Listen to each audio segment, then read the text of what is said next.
ערב טוב לכולם מהמכון האיטלקי לתרבות בחיפה.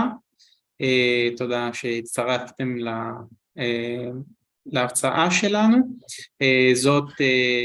זאת ההרצאה הראשונה בסדרה מתוך 3 מפגשים על האופנה באיטליה. המרצה שלנו היא סיזלי סקיו מאיטליה, הערב היא תדבר על הנושא Miraculous Fabrics, i tessuti miracolosi. Prego la parola alla dottoressa Schio. Thank you very much for this very kind introduction. Welcome everyone. I am very grateful to have been invited and given this opportunity to present you and tell you a story about Italian textiles and history of fashion. I'm very thankful and grateful for the Italian Cultural Institute in Haifa, and with in the name and the person of the director, Miracoulus Fabrics, who has invited me. We will have 3 opportunities to go through the history, deeper in the history of Italian textile and fashion. It will be a journey throughout many centuries. So from 1,000 years ago, more or less, we will start today, going through the Middle Age and the Renaissance period, where the very core and the origin, where most of the Italian exclusivity that is still applied today was born. So it's there. It's between the Middle Age and the Renaissance, where most of the characteristics that still apply to our territory were born, were defined. We will proceed in the second time, so in February, with a story underlining the relationship and what Orientalism, what the exotic influence has meant not only for the Italian fashion, but also all the Occidental, between Middle East and Occidental influences. We will finish on the third appointment, so when we will have a lecture focusing on the very origin and how it has the Middle Italy has developed. So we will go from the 19th century to the 20th century, focalizing on the reasons why Italy has, after the Second World War, developed such a primacy and still has an identity that is really peculiar. And as we will see, it will be fascinating to go throughout the peninsula, which is installed in the center of the Mediterranean Sea, so very close. It has a very peculiar relationship with the Middle East, with the joining as a fulcrum throughout many cultures, many economical strings and influences. So now I will start sharing my screen. Sorry, no, I will have first to go and put my slides at the beginning. Yes. Not now, sorry, 1 second. So if I share the screen, you are seeing my presentation, and I should be able now to put it as a presentation. Here we go. Yes. So this is the presentation. So what we were talking about before is the titles of the 3 appointments that we and Miraculous textiles, fabrics is the one that we are dealing with today.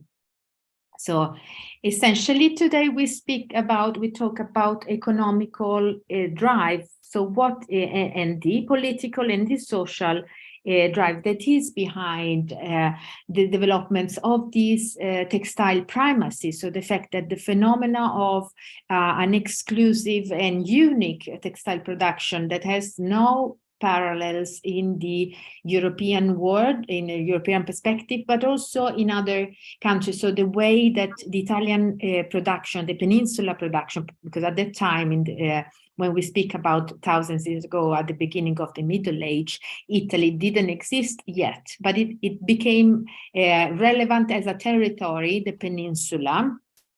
So where the production enhanced by the communes, so the cities of Italy and Italian courts, was at the very top and unraveled by other countries. So we will speak about silk manufacturing, fabrics, human capital, economic policies and guilds, entrepreneurship and luxury markets, because already at the time it was something that was defining and was very the cities, Italian cities and Italian masters were very aware of the potentials of the crucial role that the textile production was playing and was giving wealth to the Italian territories. We explored the markets of the silk textiles in the organization of the silk industry and the role played by guilds. So we will see how entrepreneurs and the capitals that they were able to move were put in place with the stewardship and the knowledge of the artisans. Just as silk manufacturers was an important and lucrative business for entrepreneurs, so it was crucial as a strategic activity for governments in Italy Renaissance states. And so we will see how many inputs, how many works of political power or management, they were already experienced a few centuries ago. Why we begin with this beginning of the economy, we need to think about textiles in Europe. They existed already before, since the Roman time, since thousands of years. So which kind of textiles are we talking about? We are talking about textiles that become famous and diffused in the early Middle Age. So we speak about the 9th, 10th century, early Middle Age, but what reference did they have back in the mind? So it's good to start from what was left from the decadence of the Roman Empire. So it's very good to look at Egypt with this tapestry, and also with this casubla, with this shirt that is again in Egypt. One is embroidery, so it's plain weaved textile with embroideries with these round elements and small almond elements there up, so we can observe them. And also in this case we have a Dionysius scenography, which is inscripted in a round shape, macro round shape. I would like to underline to you the small on the lower part, there is a undulating branch with fruits and leaves. Keep these structures loosely in mind, because we will see that this is the base of what we will see and look at the textiles in the coming centuries. So these circular globes and inscribed element and figurative elements, we will find them in the 7th or 8th century in the Arabic world and Byzantine world. In fact, this is a Shamite, an early Shamite of which is silk production of Arabic origin. In fact, this is the half moon. Sorry, if I can tell the Institute to put down the audio. Sorry, I can maybe do it. I don't know. I don't find it. Well, maybe they can. Sorry. Hello. Just let me. I take away the audio. Yes. I will go back to the presentation, and then we have this textile, which is of Byzantine Arabic production, that has already these circular elements and this hippogriffo. It's a mythical figure that is a blend of different animals that was very usual. And these are the textiles that already in the 9th century, a lot of cities, Italian cities like Genoa, Pisa, Gaeta, but also the Italian republics. Do you see the names? Amalfi, Genoa, Pisa. See the times where they begin to be active. So it's already the 839 Amalfi, as early as that. Venice is active in the commerce of textiles from the Asian and Middle East, Byzantine, Arabic world already in the 7th century.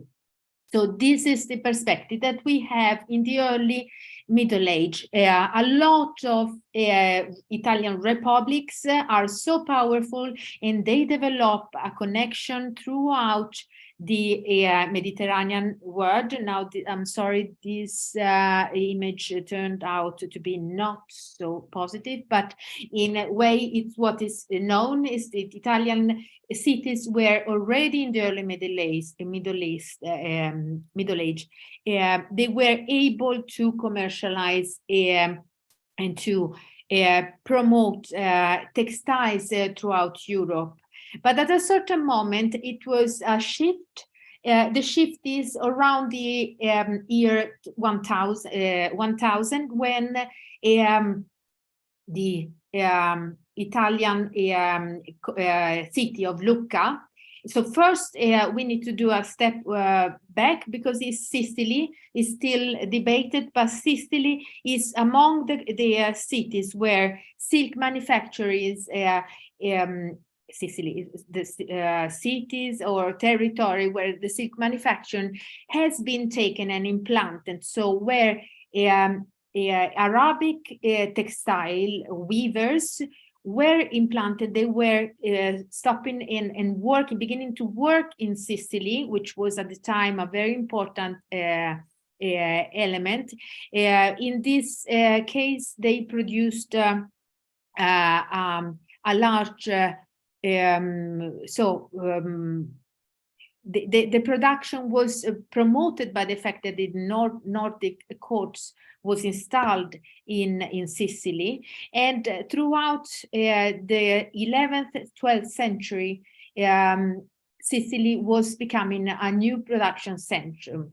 By the commerce that Lucca was developing, then they had the idea, or to, instead of spending money buying textiles, they began the production. So Lucca, which is basically, if we go back, sorry, Lucca is behind Pisa, just behind the city of Pisa, which was a port, and it was in very good connection with both Genoa and Pisa. So the sorry, my computer is not answering. Do you hear me?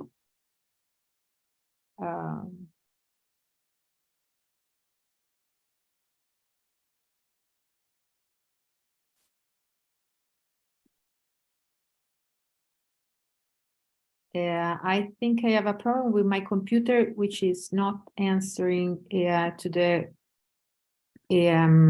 command if I move it. So I will move in this way. I'm sorry. because it was not possible to move it. Yeah, okay, now it's moved. Silk manufacturing in European areas began in Sicily in the 9th and 11th century and Lucca in the 12th century. And by the 15th century, Italy had become the largest producer of silk textile in Europe, nurtured by extensive domestic and foreign commerce.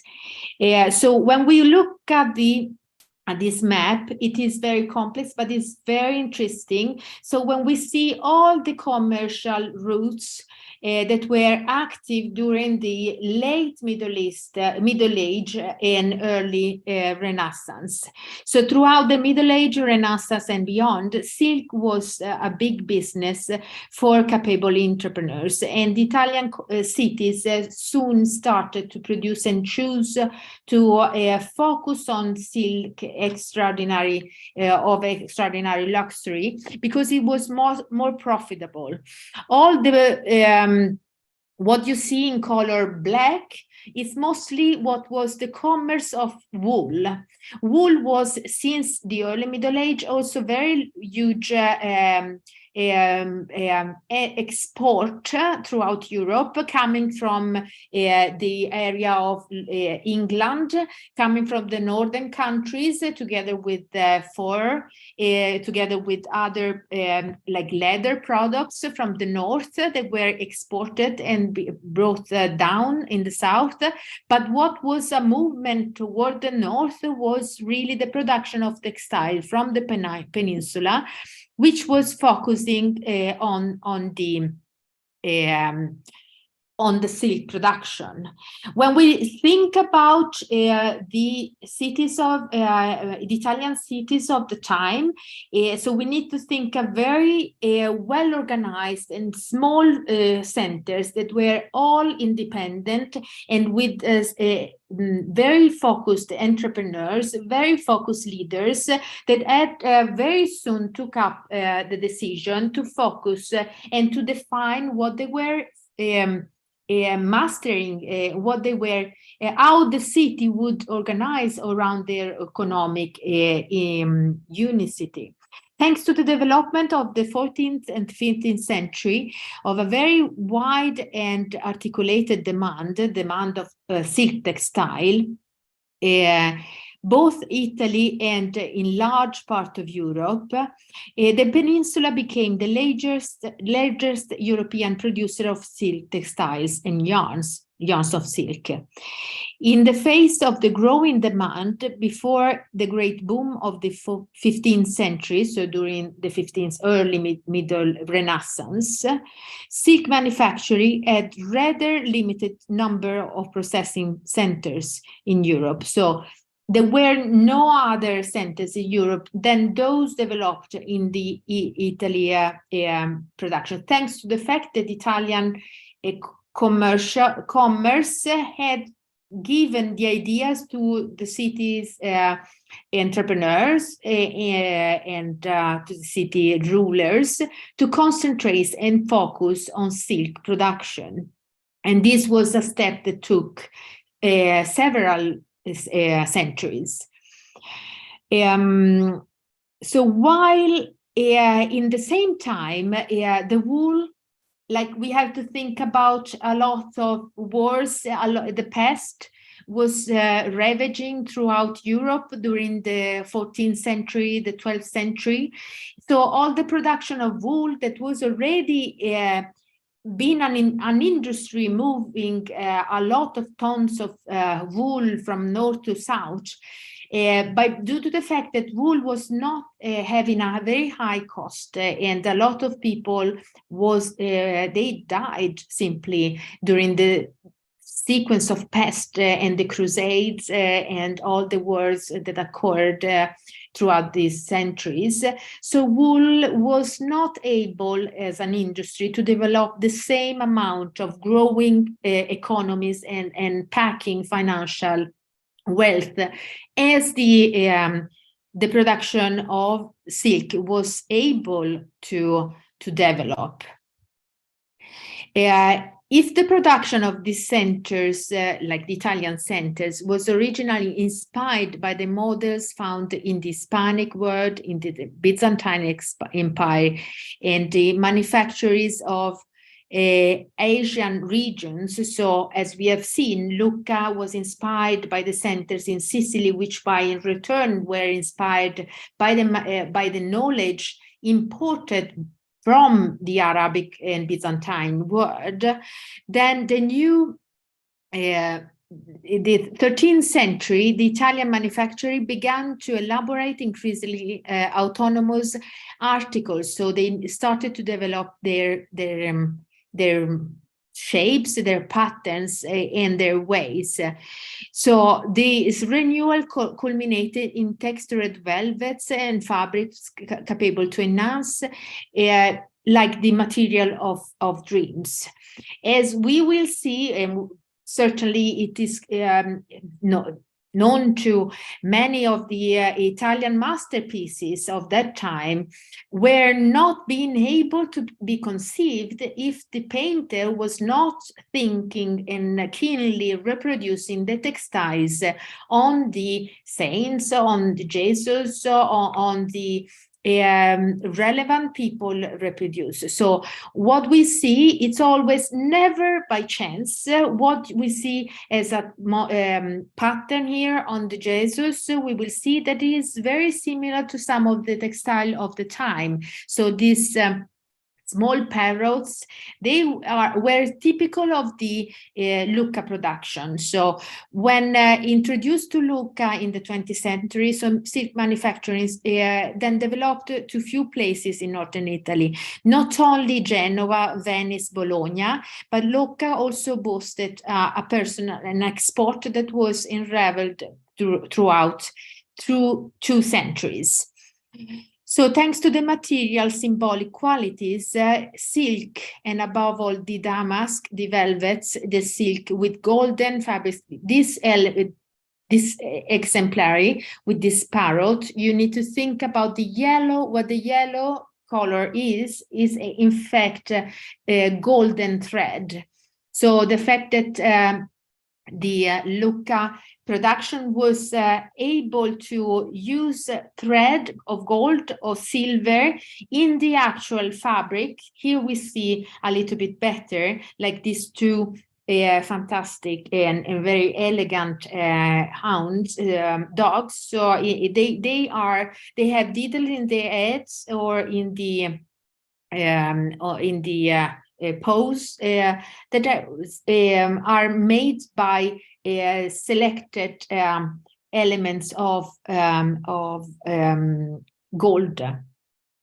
So this makes it possible. And as we may remember these details that in the late Roman Empire in Egyptian textiles, we will see a lot of circles, a lot of almond-shaped forms, a lot of branches moving with rounds and flowers and leaves.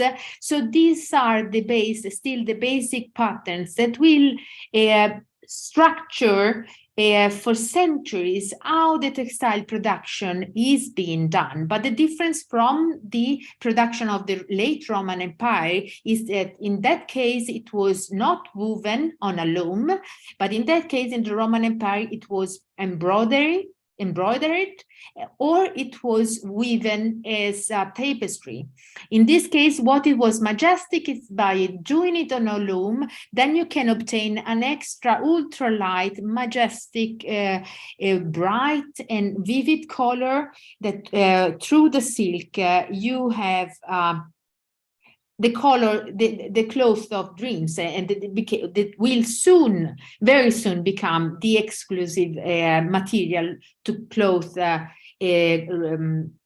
kings, queens throughout the most important kingdoms in the territory of Europe.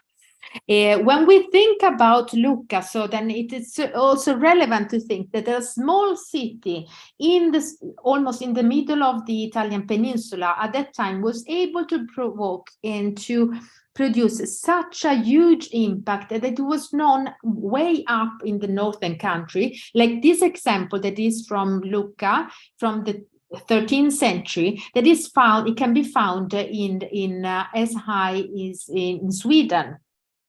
So when Lucca has just a second.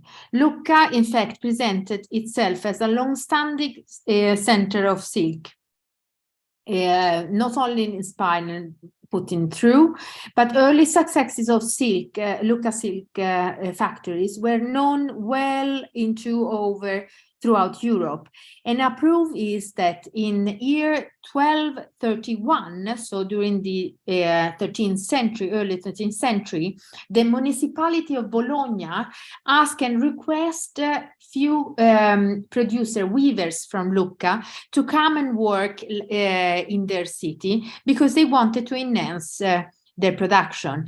Throughout the 13th century, then, the producer, the weavers, and the manufacturers from Lucca, they were called throughout Italy in the other cities like Florence, Bologna, Venice, and Genoa. These are each of these cities then developed thanks to the exportation of this knowledge of these skills. They each of them in the 13th, 14th, 15th century developed and became a specialized center in different textile areas. I don't know if I have mentioned, it was mentioned at the beginning, so now we are a little bit in the half an hour into the presentation. In quarter of an hour, 20 minutes, I will make a pause. You will be able to put some questions in line. So we will see in 5 minutes if I am able to give an answer. Otherwise, we will have also at the end of the presentation another moment, another session for questions and for you to intervene. It's also good to have an exchange with all these names and numbers that are being thrown. It may be challenging. So we have been talking a lot about professions. So, and this is the origin of all. So the textiles and the Italian mastership in it has an early origin. So the capacity of the entrepreneur in the area of the Italian cities to organize, invest economies, organize the production and the different phases of production in a way that no other center in Europe was able to do.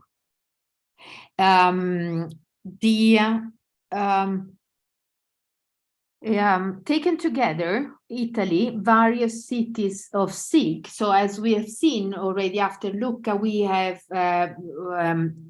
Genoa, Bologna, Florence, Venice. They develop all a very specific role. They focused only on the most elaborated and expensive fabrics, aside of wool and linen, which of course the production of wool and linen was of course ongoing, but that was put not as a primary investment for these cities. They were able to put into market the truly varied repertoire of fabrics that responded to different needs and spending powers of the highest and leading European consumers, which is the kings throughout Europe and their courts. Especially in the major Italian cities, there was available capital, entrepreneurial force, high-level mercantile organization, in addition to the extraordinary capacity to select and train workforce needed to making successfully in luxurious products. An essential component of success was also the fact that the governments, Italian governments of the different cities and republics, they stepped in which increasingly made them aware of the potential of this manufacturing for generating not only employment, but also wealth, supported by the growth of silk industry and manufacturing, and sometimes overlapping with measures of economic policy. So we will see how these measures, sometimes they worked, sometimes they didn't work, because they were wanted to just to stop a flow that was not able to flow. These procedures of production, so the production of silk or textiles or clothes, was done of many different steps. Each step was organized by a guild. A guild is an association or a corporation of manufacturers, of professionals who were able to do the same kind of work. They wanted to be in group in order to protect their welfare, their knowledge, and their pride, and also not to prevent from others people to come from outside the city and to take their place, or to prevent from movements or in some ways to define what they what they should be produced, in which way, in which colors, in which import, in which rate. That was a all set of control, economical control, which already at the time it was put in place. The goal of guilds and governments alike was to increase the immigration of specialized personnel, and at the same time avoid any dispersal of productive force. In the effort to discourage transfer outside the city or the state, it was not only demographic, so the governments didn't want people to move, and it was also to prevent the loss or leakage of valuable knowledge, whose dissemination could have triggered and widened a dangerous phenomenon of competition between the different cities. So this was very aware.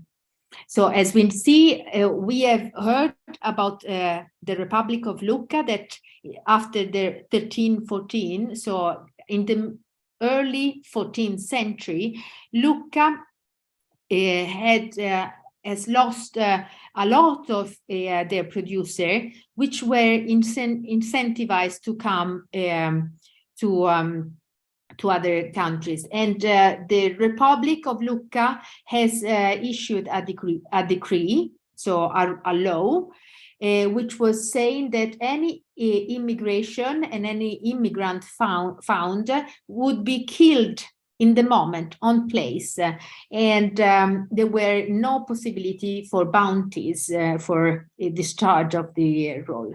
And as well, in the Florentine government, they have put in place a similar law, which provided beheading, so people were killed, and confiscation of the property for those who wanted to develop or were found developing silk-related activities outside the city. And the same applies to other companies, which is rather astonishing.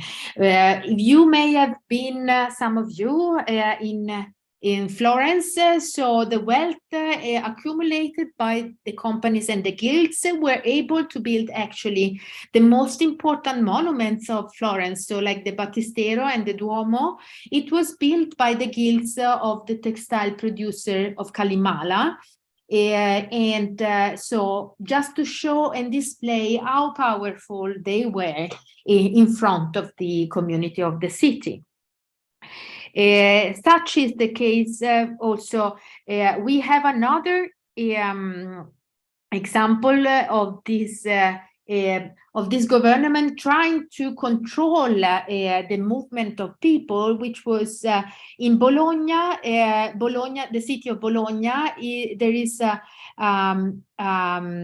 case in court against the Cosimo Dini, which was a Florentine textile producer living since few time in Bologna, which means he had received then a compensation and the permit to develop the activity in Bologna. But then it was found that Dini was doing a second job, so developing work back in Florence. So then he was condemned and sentenced in absentia, and further his image was, with the indication of his crime, was appointed in the city center for as a mark of infamy.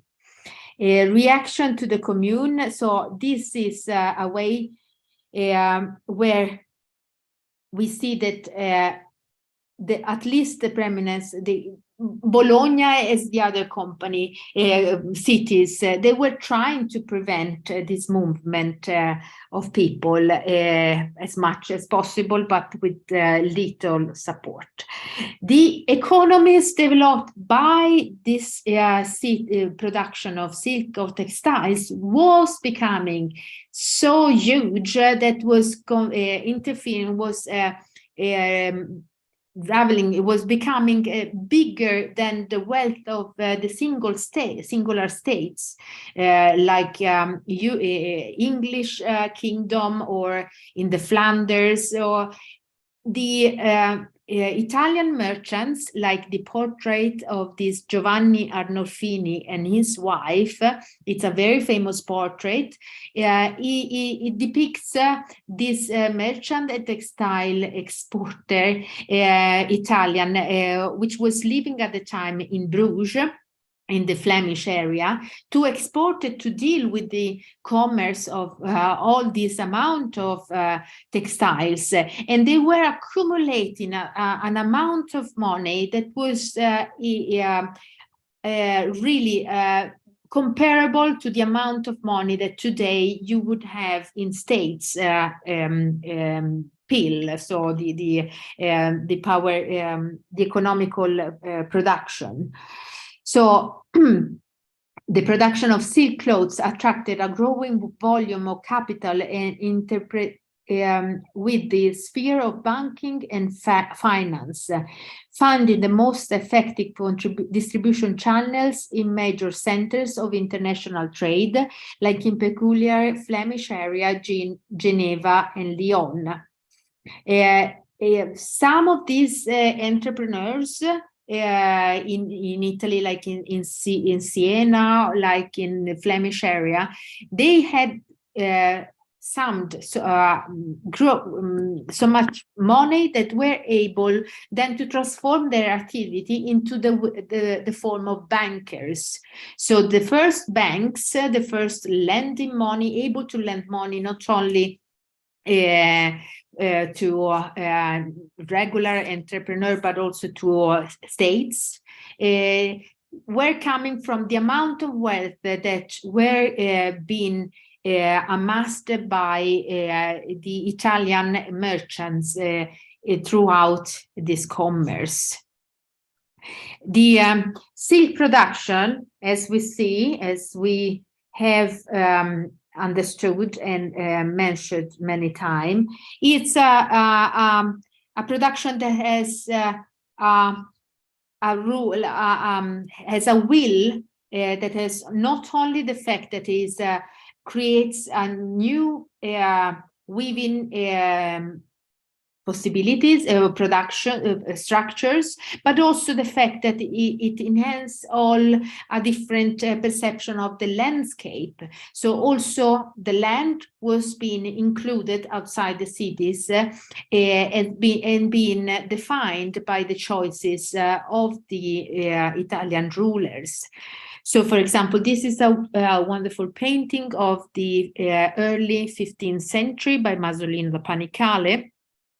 And it is also symbolic of, if we can see how valuable is the cloth, decorated cloth that we see in the man, with the man in the center, and the one on the side has a decorated cloth on the top of his head, while all the other elements and participants are with plain clothes. This speaks about the wealth and the definition of this figures that we see in this depiction. In the urban centers, the impact of this new activity was most significant, creating employment for large contingents of workers, and a good extent, a good level of specialization, and strengthening of a wider textile sector was also linked to the production of a new significant support of the production of mulberry trees. So also in the countryside, outside the city, so the city was already being involved with new productions, but outside the Italian cities, there was also the knowledge. So the instead of creating crops or promoting the production of crops for basic needs for food production, it was centuries throughout the 13th, 14th, and 15th century of different levels of political decision in order to make it possible for the mulberry production, which is relevant. Is the mulberry tree is the tree that produces leaves, which is fundamental for the silkworm to develop and to grow. So in that sense, many Italian areas really at that time was changed, and the crop organization became a significant part of this manufacturer system.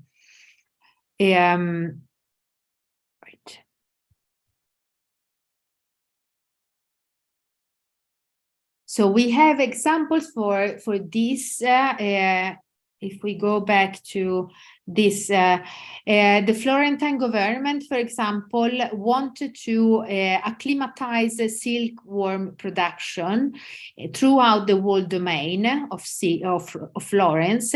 So with an edict, with a law enforcement, they forced landowners to plant at least 5 mulberries and 5 almond trees every year, until they reached a minimum of 50 each of each type. That is to say, at least 50 mulberries throughout 50 years, throughout 10 years. And this was followed also by the Duke of Milan, Gian Galeazzo Maria Sforza, which in the 1417, so in the middle of the 15th century, invited all the landowners, so all the landowners of Milan, in the area of Milan, to plant mulberry trees for every 100 pertiche, 100 hectares of land. It was, in short, a cultivation, a new cultivation that it became very strategic, and it was also important for diplomacy and embassy at large. So when we see, these are beautiful depiction and drawings of how the production of silk was being developed. So from the silkworms that were drying and then given feeding with these leaves, the mulberry leaves.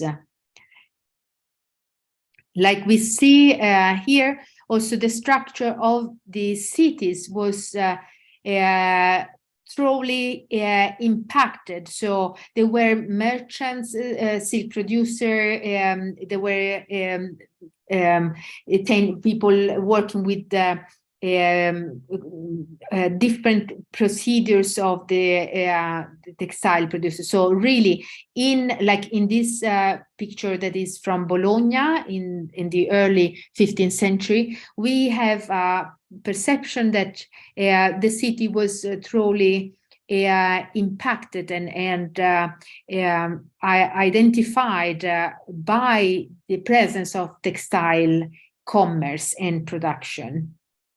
It is, sorry, it is a little bit blurred, this image, but it's rather interesting and funny. So we still have in Bologna, if we go throughout the city, element and examples of the commerce of textiles. For example, in Piazza Maggiore, which is a central major square in Bologna, you have you will find on a wall this unit of measures which were used to measure the textile, which is essential if we think about an open air market, and then people were going there to make sure that they were receiving and having the fair amount of textiles. In the relevance of this arte di Calimala, so when we speak about Italian cities, we still have today memories of the presence of this production, like, for example, Via dell'Arte della Seta, dei Lavatoi. So these are all names that refer to different activities and different textile activities that are related to textile production. Taken as a whole, the strategies and intervention put in place by the governments anyway to provide moving labor and knowledge, so to stop people from moving around, as evidenced by the widespread presence of cloth imitation. But as much as the city governments and guilds wanted to stop this movement, so it ended up doing nothing. So this prohibition was not then follow up, to the fact that then at a certain moment in the 15th century, late 15th century, all the cities of Lucca, Venice, Florence, and Genoa, they had a wall agreement between each other. So by the middle of the Renaissance, they said that all their merchants, all their producer of textile, they could freely move within each other. So it became a sort of free market, a free area, a free zone, which is rather appalling, having 200-300 years before them, where the only activity of the politicians was trying to stop people from moving around. And I think we can, for the moment, stop a little bit here. If there is questions or for a 5-minute pause, I think there is something in the chat. Just make me. No, it was just we can hear you. So is there any question from any of you for the moment that you want to, while you have it in mind, make a focus? Or we just wait a second and I change the presentation and we go on, we move on. Thank you.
Okay.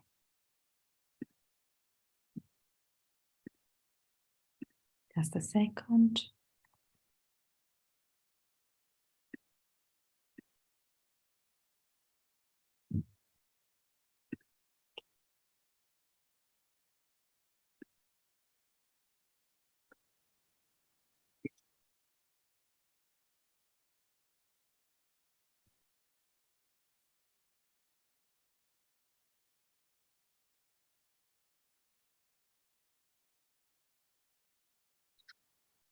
Okay. Then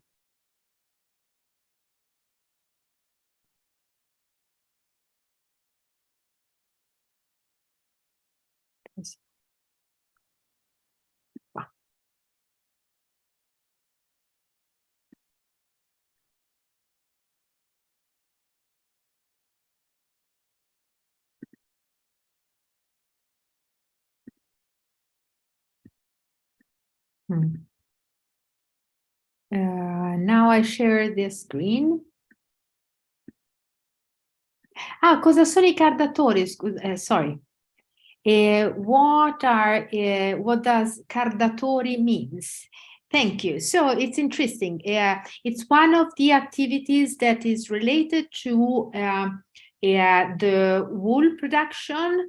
Cardo is a bloom, a flower, which has a lot of spines. It resembles an artichoke. So once it's dry, it becomes like a spinning a cylinder with a lot of spikes around, and it was used in lines by the textile producer. Once you have the wool, to like comb the wool and put them in the good direction for then the following spinning procedure to be possible. So I cardatori was a very important passage, because as accurate as it was, the cardatori, the passage of the cardatori. So the more refined, the more light, and the more sophisticated you would have of this resulting fiber, which then could have been spinned. If you want to send me questions, write in the chat of everyone, so everyone can see the question. Thank you so much, Roberto, for your question. If there aren't others, we can proceed then. I will share the screen with this, and let's see if it goes. Do you see it? Yes. Okay. So just give me a second that I open my other device. Very good. So as we have seen, now we speak about clothing. So we have been talking about a lot about economics, manufacturing, all the financial backgrounds involved in the textile production. We have talked about a lot textiles, but of course, this is also and everything related to textiles that had to be put on the wardrobe, so on bodies, and to signal, to enhance and define the social position of each element in the society. This was way more important than clothes today. For example, we don't need clothes to identify ourselves in front of people when we move from one city to the other. We have identity or documents to do that.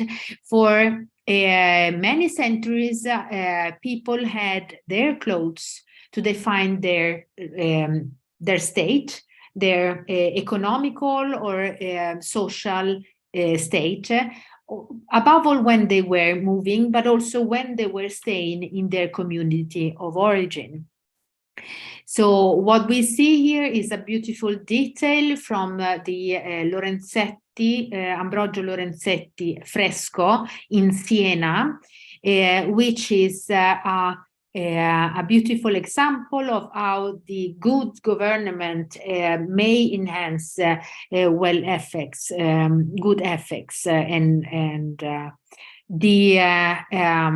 the girls here are dancing, and each of them has a different textile of different nature, which means that they have a personal identity to be defined, or maybe they display the wealth of the family of origin.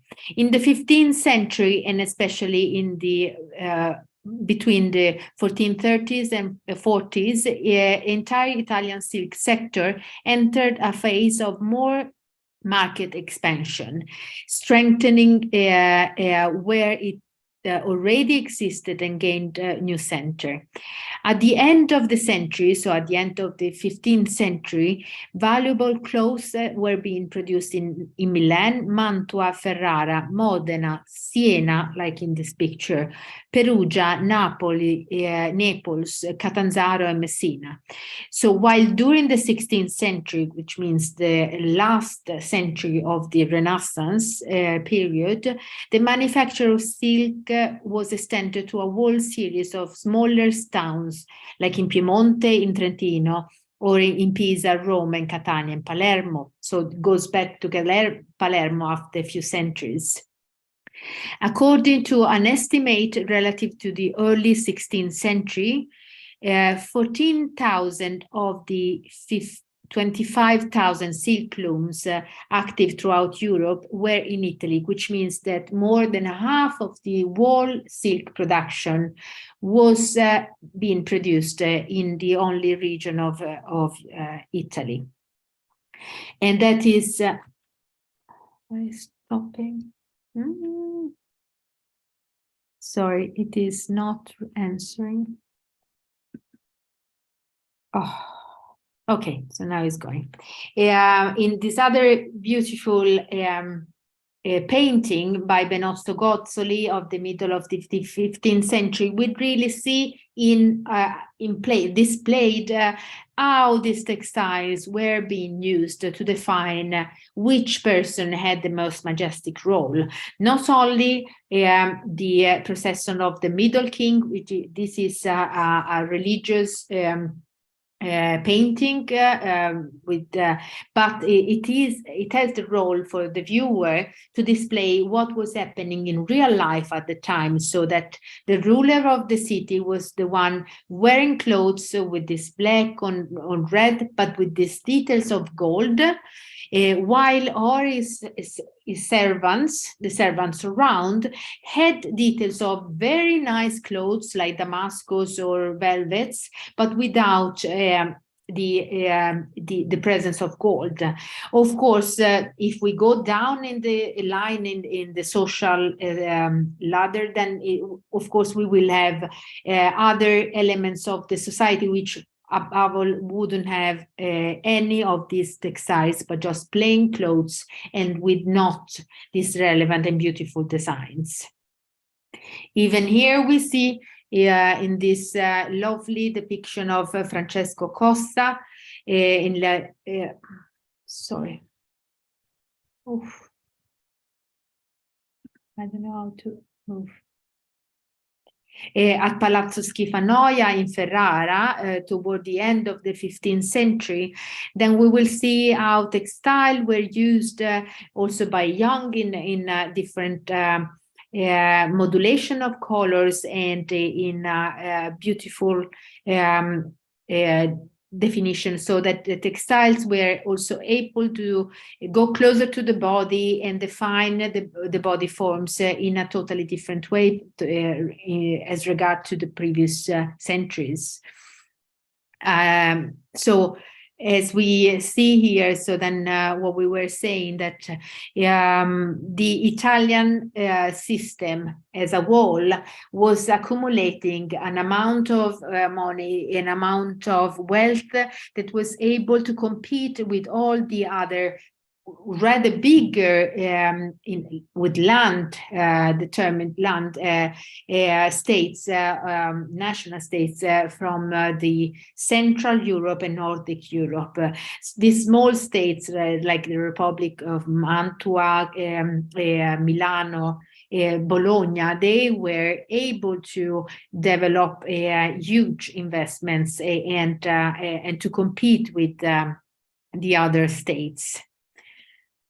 As we see then how these textiles, the beautiful textile produced, were used on the body. We have portraits as a major element to divine, to understand in this beautiful sequence of Piero or Antonio del Pollaiolo in the late 15th century. We can appreciate the way this textile were used on the body. So the arms were the most important and valuable place or elements because they were movable. So you would detach arms and change them. In fact, in Italian, we have a way of saying which says it's totalmente un altro piano, paio di maniche. It means when we want to change totally change subject, you say you change, it's a totally different pair of arms in the sense that we change arms. So it wouldn't make sense, but it has a origin in this way. So the way you cut the textile, which of course is so precious that you wouldn't use a lot, or anyway you want to enhance the majority of the pattern, and in this way you put it on the shoulder or in the on the shoulder arm in a way that it can compete and then have a contrast. Of course, in the beautiful portrait in the center, you have the portrait also displaying wonderful textile also on the body, on the corset. Yeah, and we see also the details here put together. With this painting, we can also have a parenthesis and speak about the role of the painters in the textile production, or in also in the production of costume or clothing, because the painters, they were able to paint, to create wonderful masterpieces, but due to the fact that they were also so keen or able to design or master the lines, they were also more than a few times called by the textile producer in order to design and draw flowers, so the patterns for the production and the industry. Like in Florence, for example, we have Ghirlandaio Domenico, which has made this beautiful fresco on the Cappella Tornabuoni in Santa Maria Novella in Florence. And he was a keen, not only highly appreciated painter, but also he designed a lot of textiles patterns, because at that time this profession, likewise today, you would have a designer that is able to design objects but also architectures. They had a profession that was flowing, so that is the presence of the textiles is also throughout all this abundance and relevance, where in the 16th century, so in the last century of the Renaissance, the volumes become major, they become more abundant, so the display and the wealth is also measured in the amount and the meters of textiles that could be invested on the body or put around the body. Now my computer is also stopping again. Sorry, my computer sometimes gets very tired. Doesn't want to go. No. Allora.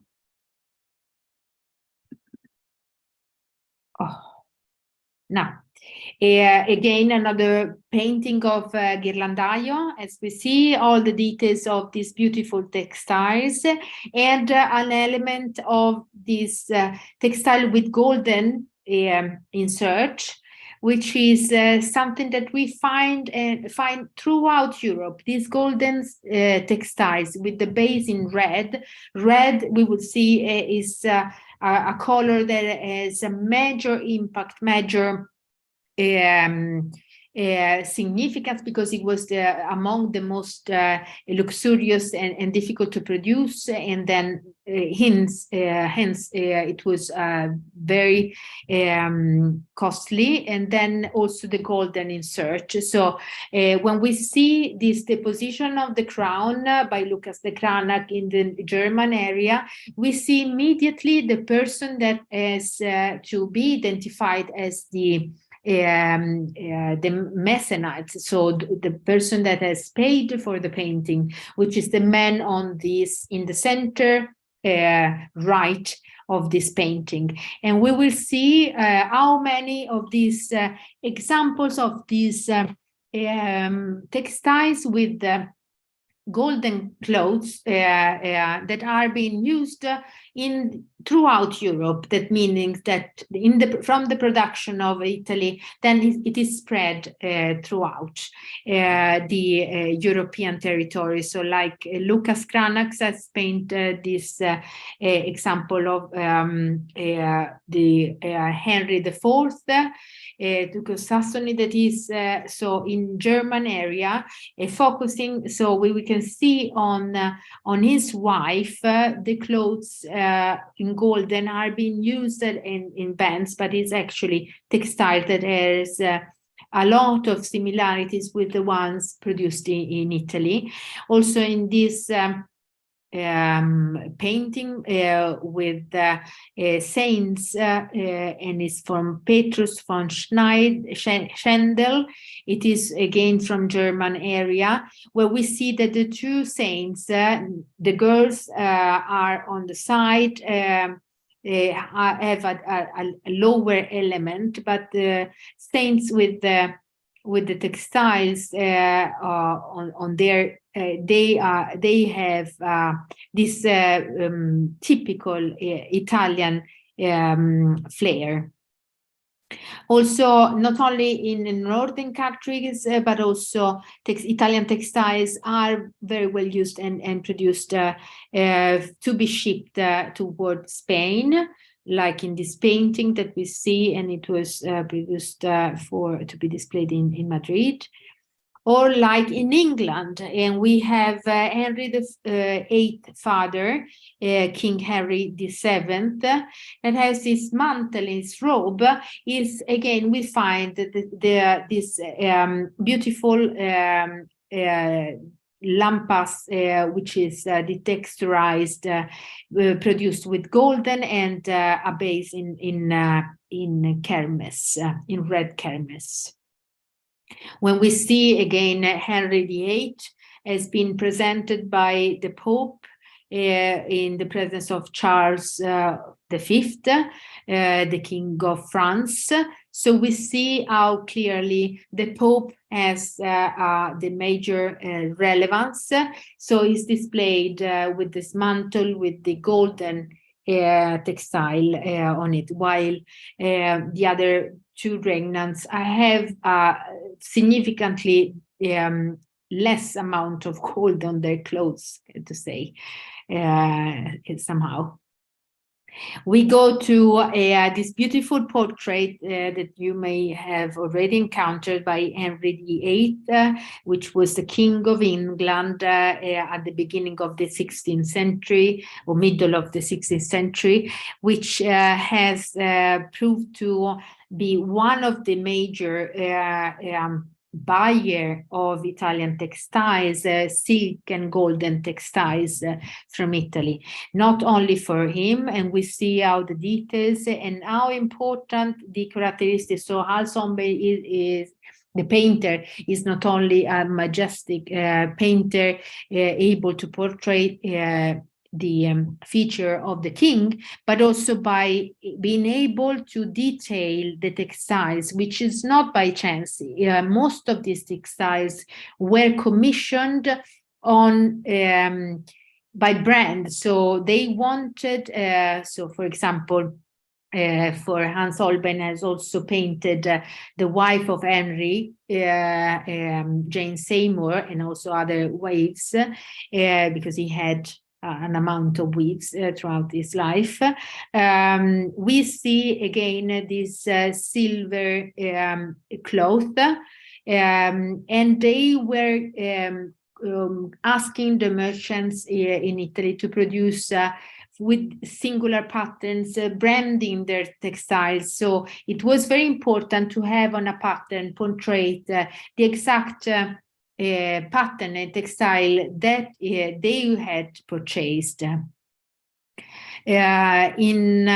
Following to the death of Henry VIII, then we have also the future Queen Elizabeth, Elizabeth I, of course, which was in this portrait still represented as a young lady, very young, so it was 12 or 13 at the time, and she's still very much wearing the clothes and this textile as in the previous generation.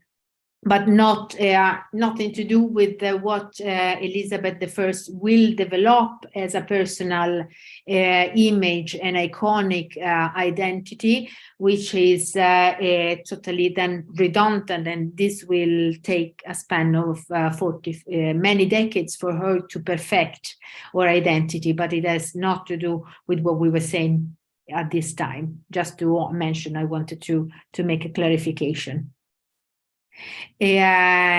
So fashion, as we have seen in the examples of many kings that we went through, it is a mean for a political statement. So it is the way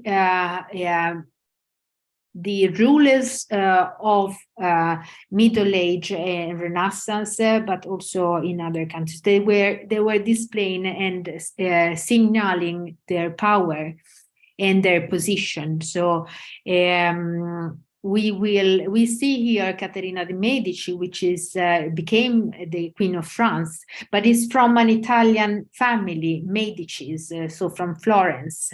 The Medici family was actually one of the families, the few families in Europe and in the Italian peninsula who amassed an incredible amount of power and economical power, social power, and political power, thanks to the production and the commercial of the Florentine textiles. In this painting by Bronzino of the 1520, first half of the 16th century, we see Eleonora da Toledo. Eleonora da Toledo was coming from Spain to become wife with the Grand Duke Cosimo de' Medici in Florence, and this was one of the major events of the century, and above all, it created a wealth that was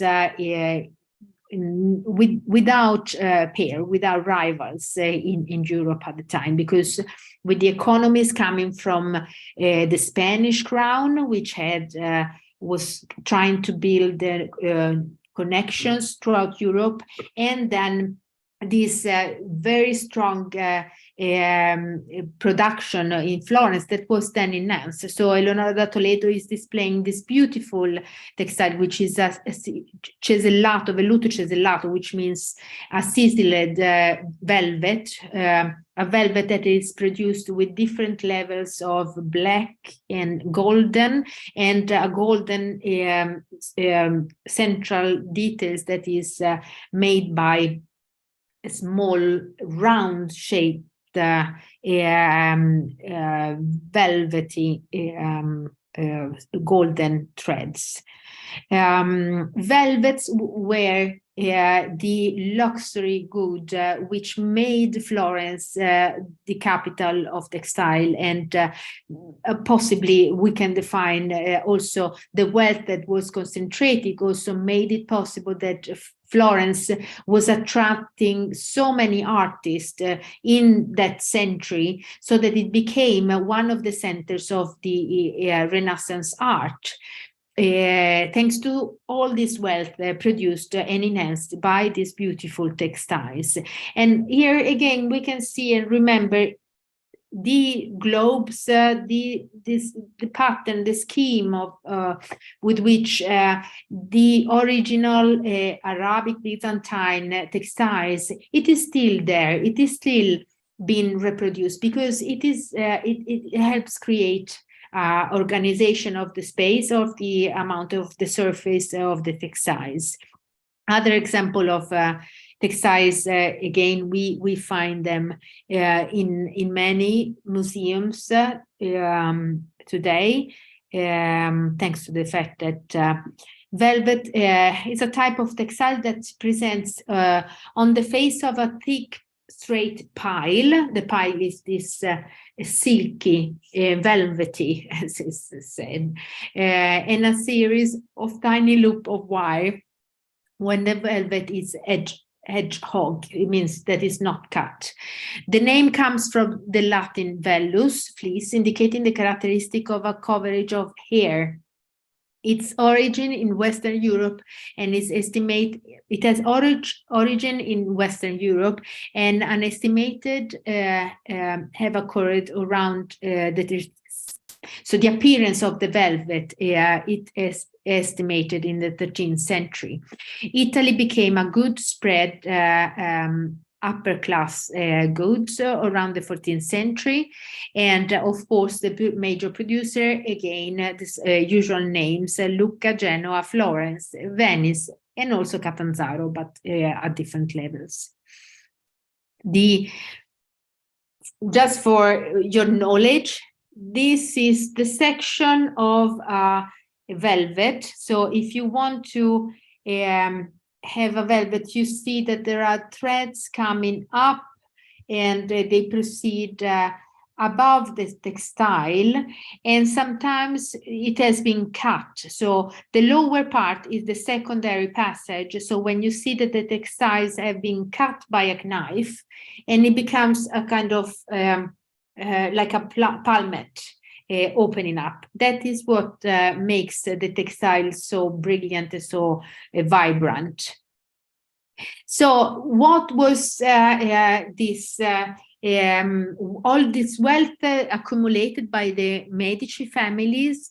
So originally from the marriage between Eleonora da Toledo and Cosimo de Medici, it's then a wealth, a name that went throughout Europe, thanks to the different marriages, thanks to the fact that people was moving. So at the beginning of the genealogy, we can find Lorenzo de Medici in the middle of at mid 15th century, so around one century before Eleonora and Cosimo marriage. And then we have Cosimo de Medici, which is the husband of Eleonora, which we just have seen, and they had as daughter Isabella di Cosimo de Medici, which was very admired also abroad for her elegance. And the elegance also came across also by Giovanni Carlo de Medici, which became then a cardinal in Rome. So he was destined to become a cardinal and became part of the high, so the Medici, history of the Medicis in Rome, and so in the capital of the Pope. Another a very important element, bringing around the enhancing the movement of the Italian fashion. So the way the regnant were imposing their styles on the other courts in Europe. It's also Anna de Medici, which is dressing a very typical Spanish attire by the time.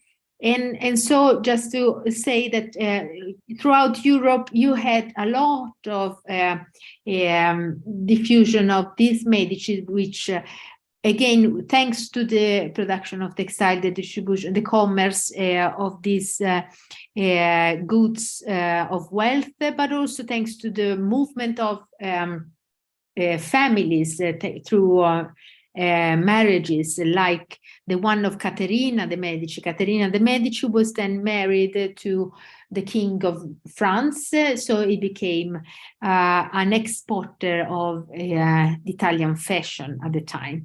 Other examples of Italian authority in the costume, in the clothing sector is also this Duke of Mantua, which was portrayed by Titian. Is a beautiful example of elegance, masculine elegance of the same time. That was we can find in some way reproduced in North. This is the King Vasa, Gustav Vasa, which became in exactly the same time, the same decades, but after, the King of Sweden. So in order to display his wealth, his position, his authoritarian, he was just installing himself, so he had to be recognized by the other courts in Europe, and so he had to choose. So he looks at Italian gentlemen, Italian courtesans, Italian dukes to copy and somehow reinforce their style.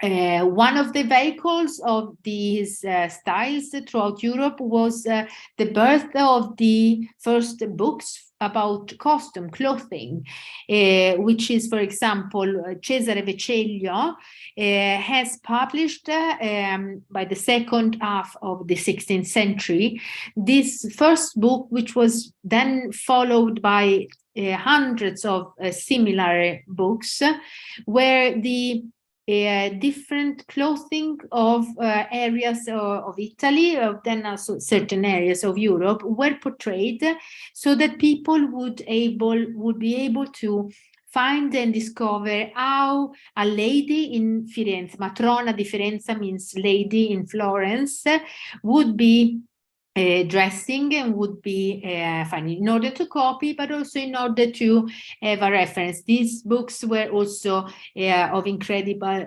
importance and use for painters who were able to copy and then to profit of these iconographical elements. This last picture is then what we have left by the beginning of the 16th century and the 17th century, when the Italian production is still active, will be still there with this incredible structure that is still in place somehow today, and we will find 2-3 centuries after in the last when we will speak about the birth of the made in Italy. So by the 16th century, 17th century, we leave Italian peninsula as the one that leads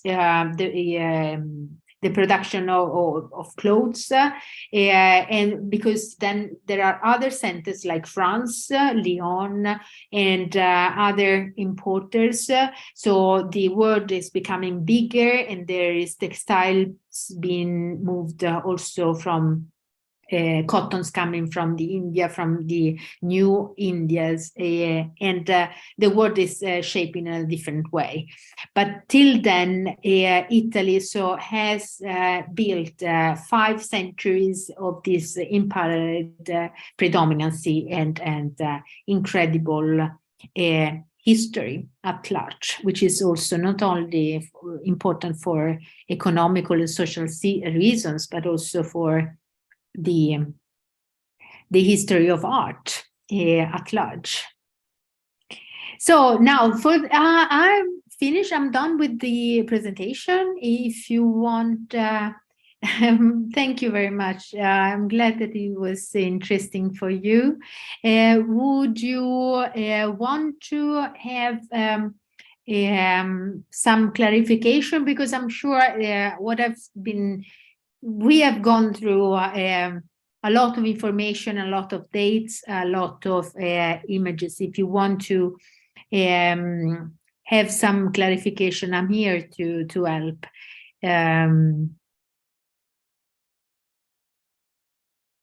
I'm glad that you appreciated that people were following. And it was possible also to understand, because sometimes with these terms, these topics, they are not very usual, so people do not find it easy to follow. But I'm glad.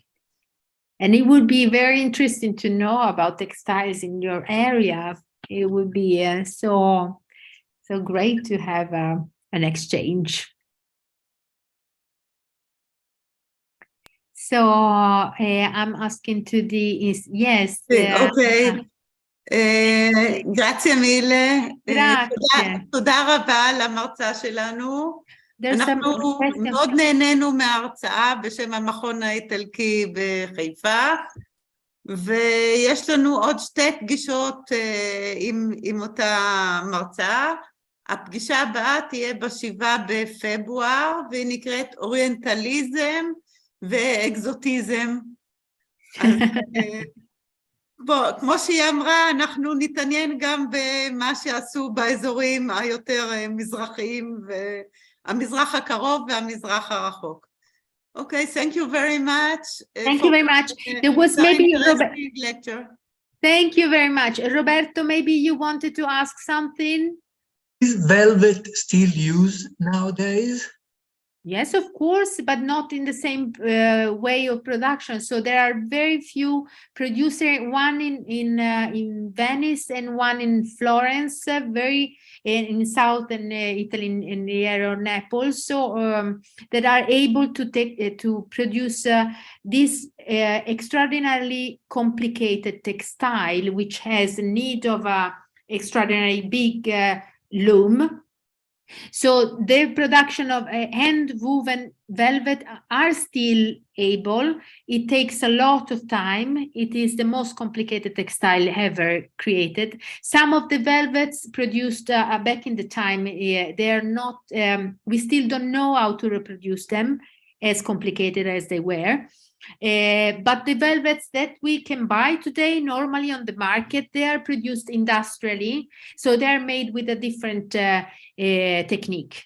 It's a double layer, so it's with machines, it's industrialized. So it has not the same value. And it's still used for clothing. Yes, yes, you have wonderful male jackets and clothes in velvet that can be done. Yeah. Thank you. Thank you. Thank you very much. Have a nice evening. Thank you too. Thank you. It was very interesting. Thank you. Thank you. Good night. Okay, תודה רבה וערב טוב לכולם. ערב טוב.